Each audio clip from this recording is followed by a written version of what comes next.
Okay, so to continue our coverage over the Destiny of X era of X-Men comics, we pick up with X-Men Hellfire Gala Event 2022. See, after the first one, when it came to Marvel, they would use the Hellfire Gala events as a way to say, these are things you are going to see down the road in X-Men comics. These books were just used to set up things to come down the road. Now, for this one, it's more of a prelude that's leading into the Judgment Day event that we're going to cover very soon on this channel. Because let's not forget, things are about to pop off left and right between the X-Men, the Eternals, but also the Avengers. And so when it comes to the Hellfire Gala event 2022, it's just a prelude, another step that leads us into the Judgment Day event. And so getting into today's comic book video, we pick up with Cyclops and Jean Grey. Now, there is a very good reason why, because the book is trying to tell us that it has been one entire year since the last Hellfire Gala event. And matter of fact, I found that pretty funny, because in the real world, it has been one entire year since the last Hellfire Gala event, but apparently for the X-Men as well. But when it comes to Cyclops and Jean Grey, they are very worried in the present day. And the reason why, because ever since the last Hellfire Gala event, their X-Men team has gone through the ringer and have seen so many more problems pop up left and right. Now, as we go through this entire book, you're going to learn and see what are the different problems the X-Men are facing right now at the moment. But at the same time, this book is giving us a new X-Men team. And what I mean by that, when it comes to the Hellfire Gala events, they are used as a way to see who is going to be on the X-Men team. Because everybody at the party, they vote for different people to be on the X-Men team. And the ones who get the most vote, of course, they join the X-Men team. And so right now, at this Hellfire Gala event, we're going to see a new X-Men team in the main flagship title. And so before we are able to see what are the different problems that the X-Men team are facing at the moment, we actually pick up on a different part of Krakoa, where we see a bunch of different X-Men characters doing some kind of training session that's being run by Bishop, because Bishop had become one of the 5 captains of Krakoa, and that is actually a very important role. And the reason why, because when it comes to the captains of Krakoa, they're in charge of protecting Krakoa. And so when it comes to Bishop, well, yeah, his main job is to protect the island, but at the same time making sure that all mutants are trained in the right way so that they can help protect the actual island. But this is the moment where you have Bishop get called by Charles Xavier. And the reason why, because apparently a big secret of the X-Men was told to the entire world. And that dark secret is the idea that the mutant race have the ability to bring people back to life. And that is huge, because when it came to the rest of the world did not know that the mutant race could do that. Now, when I say they bring someone back to life, I don't mean that actually. What I mean is that they are able to make you a clone body and then download your memories into that new clone body. And so yes, you are brought back to life, but at the same time, you're not. But when it comes to the rest of the world, they had no idea that the X-Men, the mutant race, Krakoa, the nation, could actually do that. And of course, Emma Frost realized that the day before her party, one of the biggest secrets of the island has just been told to the rest of the world. And this could affect the Hellfire Gala event a lot. And with this getting out, you have so many different characters from Marvel Comics saying, you know what? I should most likely go ahead and go over to this year's Hellfire Gala event, because this is huge.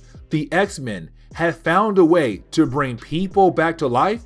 That is crazy, and everyone wants to know more. So you have the new Doctor Strange heading there, the Fantastic Four, Iron Man, and even Captain America as well. But we have to jump over to Phobos, Mars' moon. And the reason why, because we pick up with the new evil organization known as Orchid. Now, Orchid's been around since House of X and Power of X. But we actually pick up with the newer members of this evil organization that is trying to use this group as a way to get rid of the mutant race. Now, when it comes to Phobos, Orchid was able to turn Phobos into a planet where humans and mutants could live on. It's just right now, all you have is a bunch of humans. Now, when it comes to the newest members of Orchid, you have Kevin Hing, Dr. Stasis, and also Moore Taggart. Now, the reason why Kevin Hing had joined Orchid is because he wants revenge against the mutant race. Because when it came to mutants, they were able to turn Mars into a planet where humans and mutants could live on. And that was Kevin's goal for his company. Unfortunately, he was a tad bit too late, and the mutant race was able to do that. And so ever since then, he's all like, I want to get rid of the mutant race for taking my goal away from me. Now, when it comes to Dr. Stasis, we don't know his actual origin yet. All we know is that he is a clone of Mr. Sinister, and that is it. But then we jump over to Moore Taggart. And let's not forget, originally, Moore Taggart was a mutant. She had the ability to reincarnate. So every single time she died, she was able to relive her entire life all over again, but keep her past memories. Now, when it came to Moore Taggart, she was kind of forced by Destiny and the evil Brotherhood of Mutants to kind of make a timeline where the mutants actually win. Except for Moore Taggart, she always felt like the X gene is some kind of disease, that the mutant race is a disease. And so her end goal is to also get rid of the mutant race. Now, by this point, she is no longer a mutant because thanks to the device that was made by Forge, she lost her mutant ability. Ever since then, she has now been trying her best to help Orchid get rid of the mutant race. Now, you do have our new evil group here wondering how they're going to get into the party to begin the process of bringing down the mutant race. And we kind of find out they're going to use Mary Jane Watson. Yes, you heard that right, Mary Jane.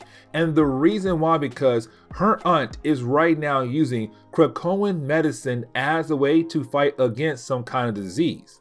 And so Mary Jane is very loyal to the X-Men, but at the same time was also invited to the Hellfire Gala event. And so what Moore Taggart and the rest of Orchid going to do is they're going to control her mind and use her body and her mind as a way to go to the actual party, the Hellfire Gala event.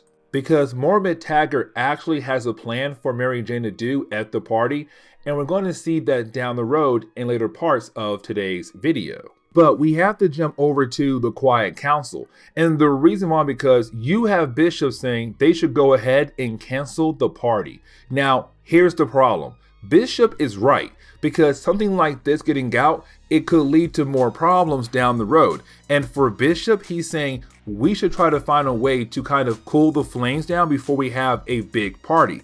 But for Emma Frost and the rest of the Quiet Council, if they canceled the party after that big announcement about the idea that the mutant race has the ability to bring people back to life, is going to make them look weak. And right now, their main goal is to not to look weak. But at the same time, when it comes to Krakoa, they have built a lot of different relationships with different nations across the world and want to make sure to keep those going strong. And so you have the Quiet Council tell Bishop there's no way that we are going to cancel this party at all. Now, you would think that everybody would go to the party on Krakoa, but that is not true, because when it comes to the Five, they are not allowed to go to the party at all. And the reason why, because the Five are the ones who are able to bring people back to life. And so it would be a very bad idea to put these guys at the party where anybody could possibly come after them. And so most likely it is best to keep them here at the island away from the party, and also being guarded by Magic, one of the captains of Krakoa, who was assigned to protect the Five, but to also protect the island as well. But then we jump over to Dr. Reyes and Sync. And when it comes to Dr. Reyes, well, she is just a doctor on Krakoa. But when it comes to Sync, Sync is actually very important. And the reason why, because in the last few books, his powers have evolved a lot. See, when it came to Sync, originally, the only thing he could do was copy people's powers if he was able to stand right next to them. And matter of fact, they had to be a mutant. It couldn't be Spider-Man or the Human Torch. It had to be like Wolverine or Cyclops.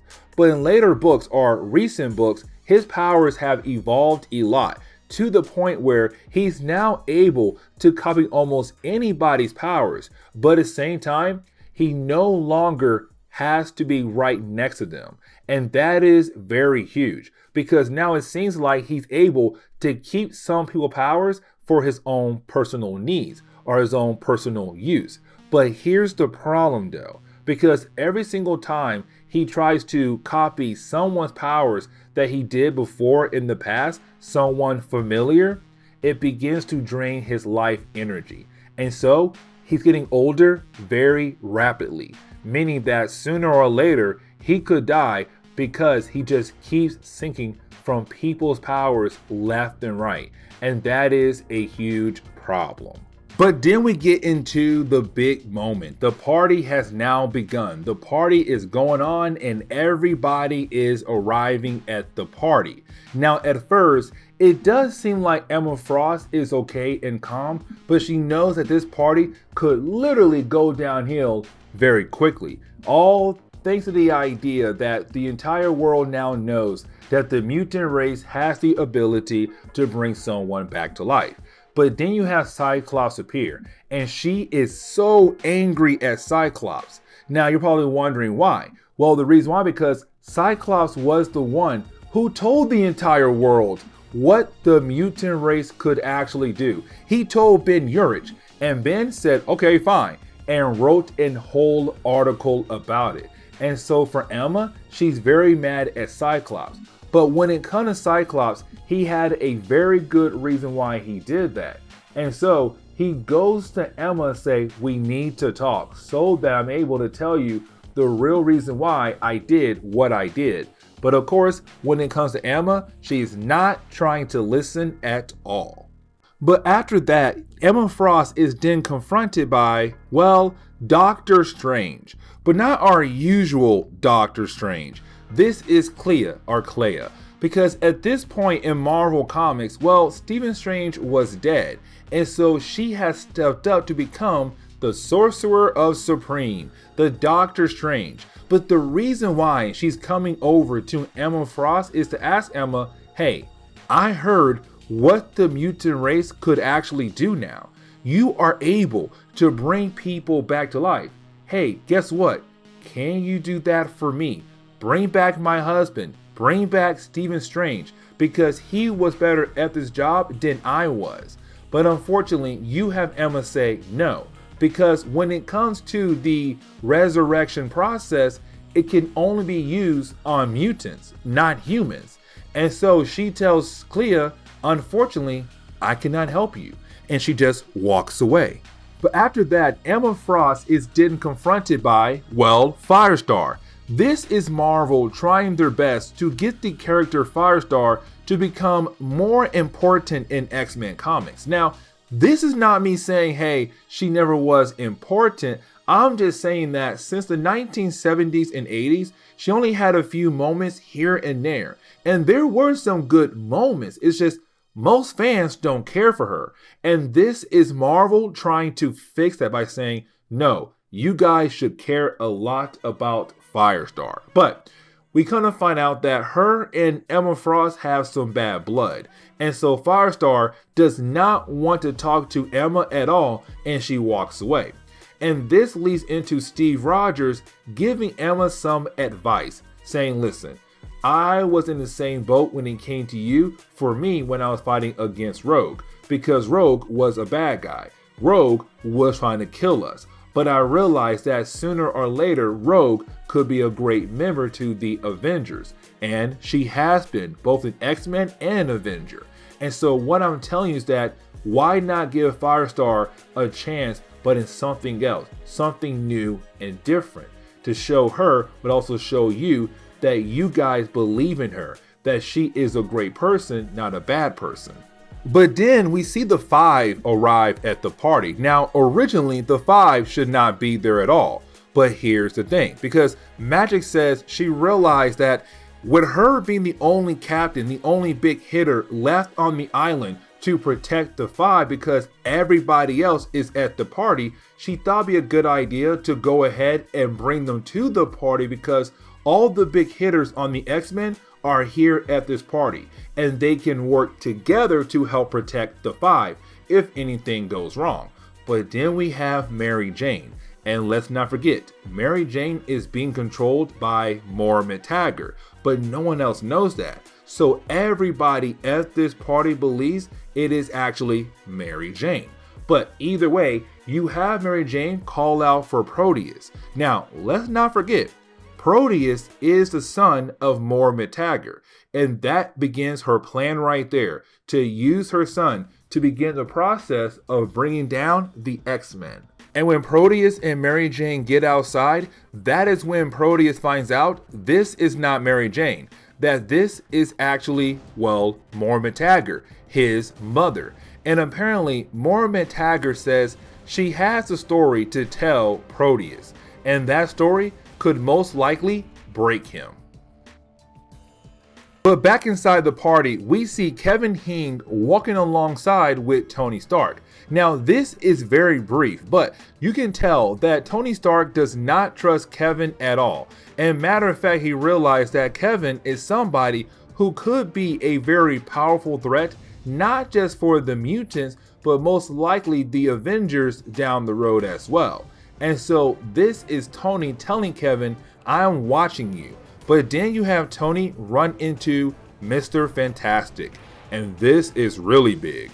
And this is a huge callback to the X-Men Fantastic Four crossover. And the reason why, because in that crossover, Charles Xavier and Magneto had discovered that Reed Richards has the ability to shut down the X gene, not get rid of it, just shut it down.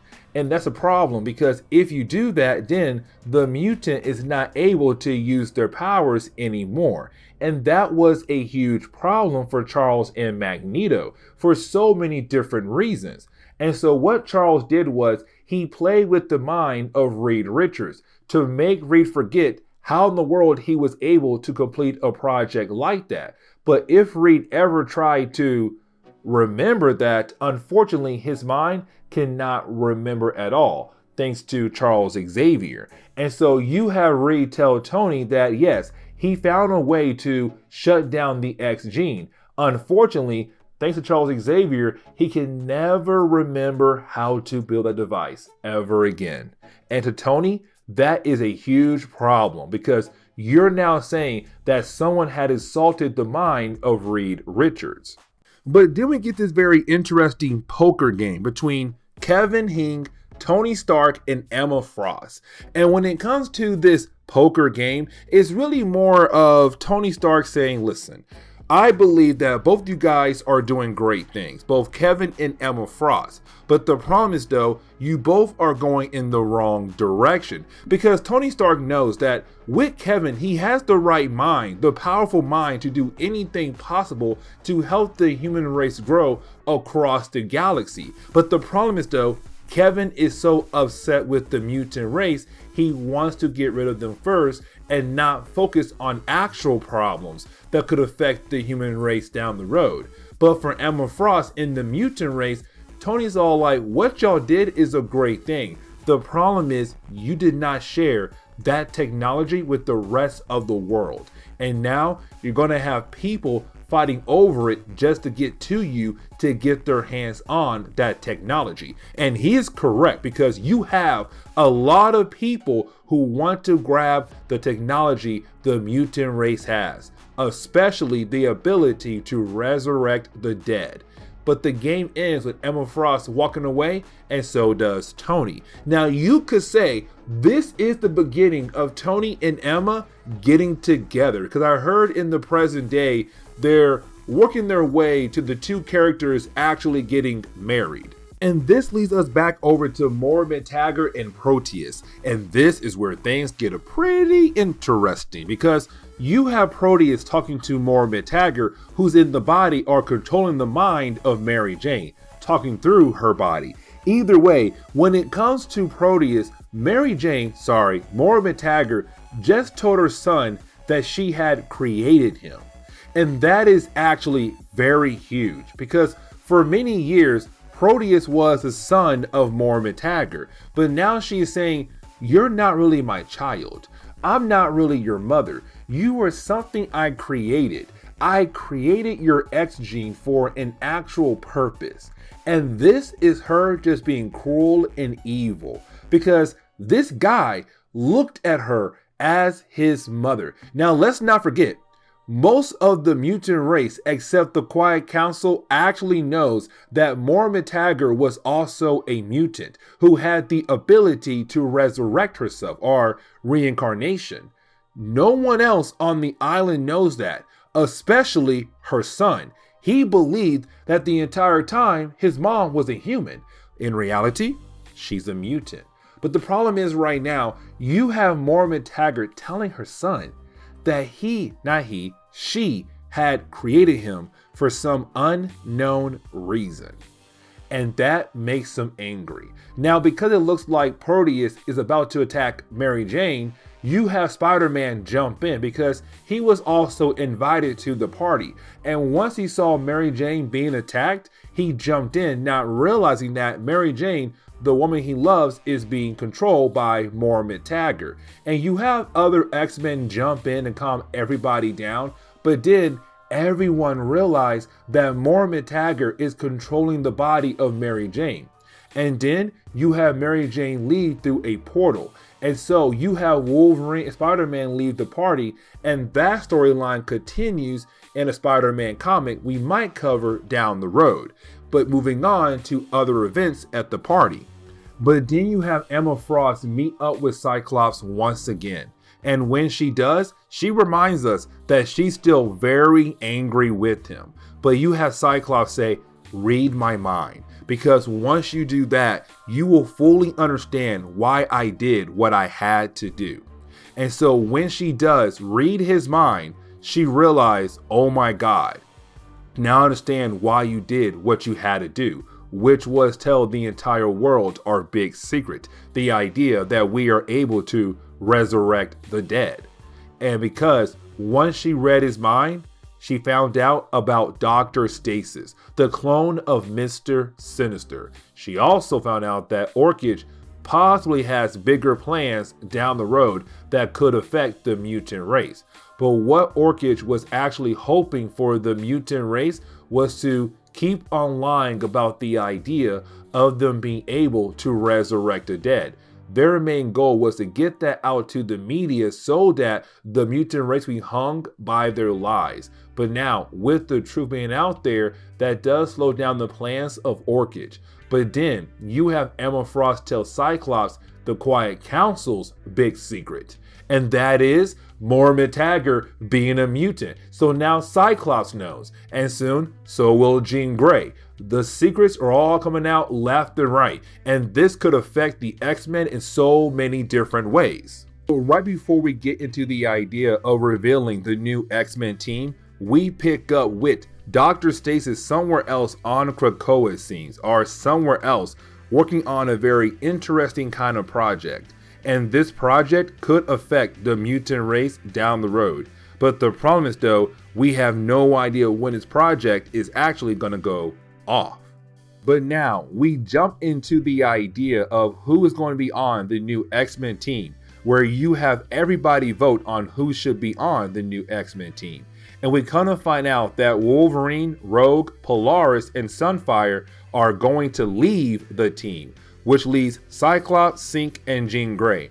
Unfortunately, I felt like this idea kind of sucked, because I felt like you could have done so much more with this team to explore each character even more, like Polaris and Sunfire, two characters who have not been explored that much in recent years. Yes, Polaris has, but there's so much more you could do with the character. Same for Sunfire. Now Rogue, I can somewhat understand because she's been on a lot of X-Men teams for so many years, and same thing for Wolverine. But we kind of find out who is going to be on the new X-Men team. So at first you have Sunfire, later on you have Forge, then you have Havoc.